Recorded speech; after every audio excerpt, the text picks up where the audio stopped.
suuqa ganacsiga ee waaheen ee magaalada Hargeysa dhamaantiin waa ka wada dhareysanahay oo si toos ah baan u daawanaynay ama uga warqabnay marka waxaan hadda halkan ka sheegaa waa waxaad ogtahay ma ku sheega oo inaan waqtiga awgii mas'uuliyiintii ugu horeeyay xildhibaanadana waa ka hadleen dhacdo xanuun badan oo suuqa Hargeysa oo boqolkii sanadood u dambeeyay dhismay oo dhaqaale ku kordhayay in muddo saacada ah uu ku baabao oo ay barnaamijyada dhismaha iyo dhibaatada gaadhay wax weyn weeye waa run ahaantii innagana mas'uuliyad baa ina saaran ilaa shalay waxaan filayaa shirkan waa shirkii saddexaad oo aynu ka yeelano gurmashada iyo taageerada iyo u garab istaaga ama u sarakaca sidii aynu uga gurman lahayn ganacsatada ku barakacday ama ku cayrowday waaweyn yar yar ganacsato hoose intaba suuqa Hargeysa shalay aniga wasiir Beyle maanaan fadhiisanin bilowgii subaxnimadii madaxweynaha ayaanu ka bilownay oo aanu la kulanay iyo gudoomiyaha maxkamadda sare haddana ra'iisul wasaaraha ayaan galabtii xiriirnay shalay makhibadii shir baan yeelnay dhowr qof oo aan jaarnahay mas'uuliyiinta xildhibaanada oo iska weydiinay maxaa inagala gudboon haddana saaka waxaan ku jarmaaday ra'iisul wasaaraha oo shaqo ilaa maanta aan ku wada jirnay oo ganacsatada Soomaaliyeed ee reer Muqdisho isugu yeedhay shirna wada lahayn wasiir Beyle iyo gudoomiyaha bankiguna ay nagala soo qayb galeen shirkani keenay saddexaad buu noqonayaa maxaa markaa intaa inoo qabsoomay culayska baaxadda uu leeyahay khasaaraha dhacay ma ka feeyin karto laakiin dadaalka iyaga saddex shaqo ayaanu qaban waa kow lacag 12 milyan iyo 700 oo luqadda bangiga adduunka la yiraahdo Harshies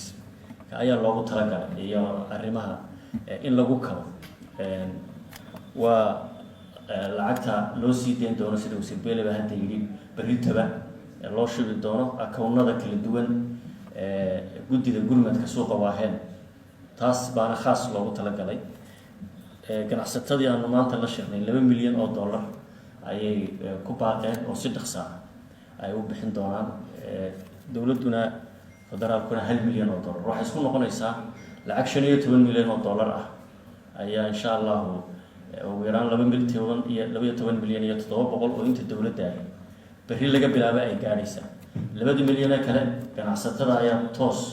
u qaadaysa qofka ama labada ama saddexda ay u xil saarayaan sida maanta galabta islaaf garanay oo ku heshiinay iyaga u dhiibi doona 3-4 cisho gudahoodna waa ay ku geyn doonaan insha Allah isu gurmashadaasi dhaqan bay noo ahayd Soomaali haddaan nahay ama Hargeysa iyo Muqdisho iyo dhulka kale ee Soomaaliyeed ay isugu gurmanayeen iyo beledweynaba marka waa markeenii inaga haddaynu nahay mas'uuliyiinta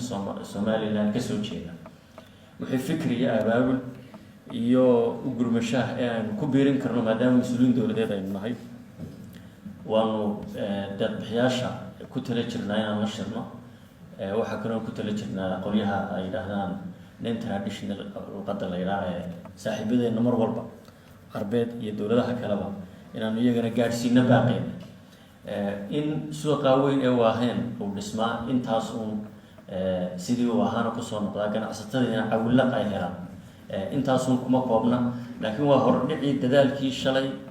iyo xalay iyo maanta aynu sameynay inta aynu isleenahay waad ka qabateen ilaa hadda laakiin shaqa ay noo taala waa inaynu halka dadaalka ka sii wadnaa una gurmanaa sida laga dhawaajiyayna shirkan ka weyn oo ballaaran ayaynu insha Allah ka shaqeyn doonaa oo aynu isagana qaban doonaa laba waxa shaqada in la wada qabto waa muhiim waana fiican tahay saddexda gole inaynu guddi ka sameeyno golaha shacabka ragga golaha shacabka iyo gabdhuhu waa isku noqdaan dhowrka qof baa ka mid noqonaya aqalka sare sidaas leeg iyo qolyaha iyaga xukuumadda marka guddidaas saddexdii dardar ee dawladnimadeena ka socday inaynu sameynaa waa muhiim oo hawshan aynaan ka nasan ama ka fadhiisanay waxaan ku soo gabagabeynayaa